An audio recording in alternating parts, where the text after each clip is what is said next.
Hi, my name is Dr. J.J. Kelly, and I'm the CEO and founder of Unorthodox Inc. That's DOCS Inc. I also am a new author of the book, Holy Shit, My Kid is Cutting, The Complete Plan to Stop Self-Harm. And it has been made into an audiobook, but I don't like it. And so this idea came from a family friend of ours, Ethan. I've been sending the book out because it just arrived in print. So, you send it to your family, your friends. And I sent it to Ethan in the mail, and everybody likes mail. Nobody gets it anymore, not anything decent anyway. So I sent it to him, and then he texted me and said, "Oh, good job sending a book to somebody dyslexic."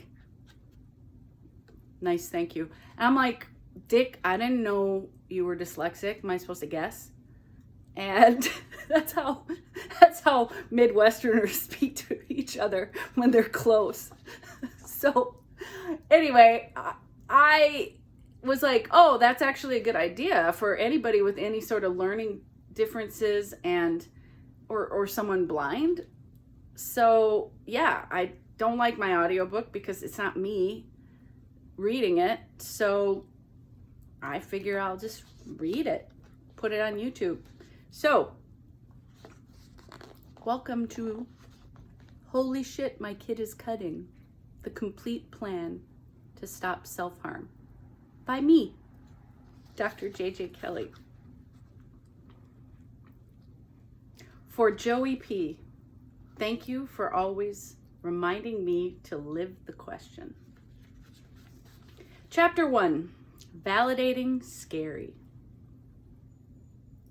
Wow, I totally can't read this. Oh no! I'm at that age now where I can actually see this better. Oh, that sucks. Oh God, I'm becoming my dad. Okay. I had just hosted the first Young Women's Empowerment Group, or that's what I called it, in my home. There were 7 young women ages 19 to 30 sitting in my living room. One I'd worked with for about a year. Some I met 5 years ago. A couple of them almost 10 years ago. When I met them, several were cutting themselves, a few punching walls till their knuckles bled. There had to be at least 10 serious suicide attempts between the 7 of them. A couple had been fairly catatonic. One had beaten her own face so swollen on one side before she came into our second session that I had to send her to the ER immediately. A couple were on a suicidal path with booze. Several had spent serious time inpatient and institutionalized, and I'd put my money on every single one of them thinking of taking their own life more than a couple of times. Jesus. As I write this, I think of you, a terrified parent, wanting, well, actually needing help. You need help now. You discovered your kid is cutting. The person you made is actually hurting themselves on purpose. The questions go on and on and on. Why would anyone do that? Why would my kid do that? What is going on with them? What are they not telling me? Do they want to die? First of all, let me say I get it. This is so scary.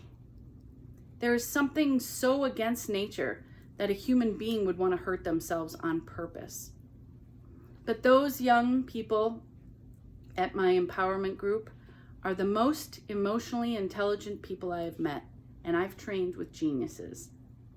But even geniuses with letters after their names don't have the emotional awareness and vocabulary, the ego strength and resilience, the generosity and ability to empathically and actively listen that these few young people have. They don't. These skills can only develop from finding the courage to explore oneself fully, honestly. You can only get this good at expressing your emotions and thoughts and beliefs and dreams from one thing, and these women have it. they like themselves.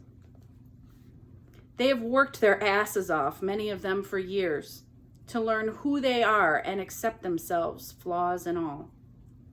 They have found themselves on the other side of the tunnel where they genuinely hold themselves in self-respect and self-love. Not the kind on t-shirts sold in yoga studios, the real deal. They have learned to like themselves. They are the kind of people that are in a crowd of black and white and they shine with color. And I have had the privilege of teaching them.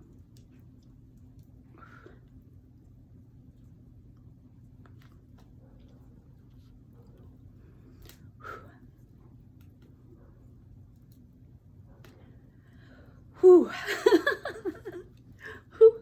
Didn't expect that. I am so happy and so deeply proud of them all. I'm excited for their future and the impact they can now have on the world. Now that they have freed themselves from the ignorance that is required to hate or even dislike yourself. I didn't cure them.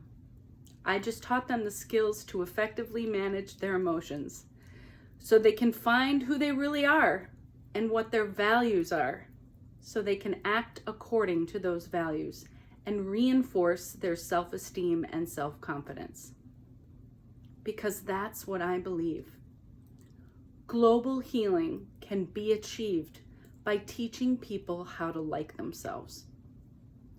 And for me, that starts one kid at a time. That includes your kid. You have felt the terror that comes with learning your kid is cutting.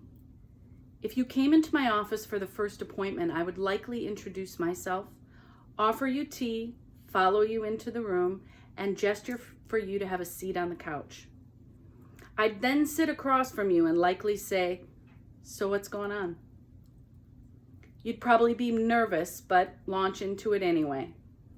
We'd spend the next 20 to 30 minutes with you telling me how shocked you are to find out your kid is hurting themselves on purpose, and how you feel sad because they used to be so happy and active, and they used to talk to you, but not anymore.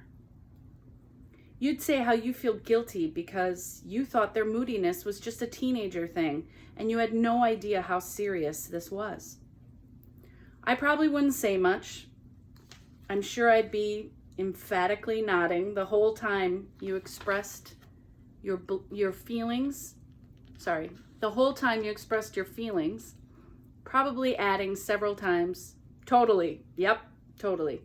Super scary, yeah." And you'd feel comforted and calmer because you'd know I meant it. I'd actively listen, not taking my eyes from you at all while you talked, taking in all of what you were saying. I wouldn't interrupt you. You'd have minutes of slow and concerned cadence, and then as your worry increased with the details that you told me, you'd speed up and get a bit louder.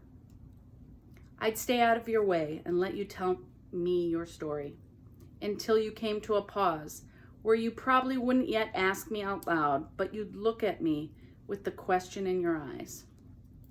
"So what do you think I should do?" And then we'd get into it. I'd start off, "So this is what I'm thinking." I'd let you know that I get what you're going through. I really do. I have seen that pained look on the faces of many parents and heard it in the voices of many, many more. I would easily and authentically validate your fear, your sadness, your guilt. And I'd let you know how many times I've seen this before and how many times kids have pulled out of it to become healthy and happy young adults and adults. And so it begins.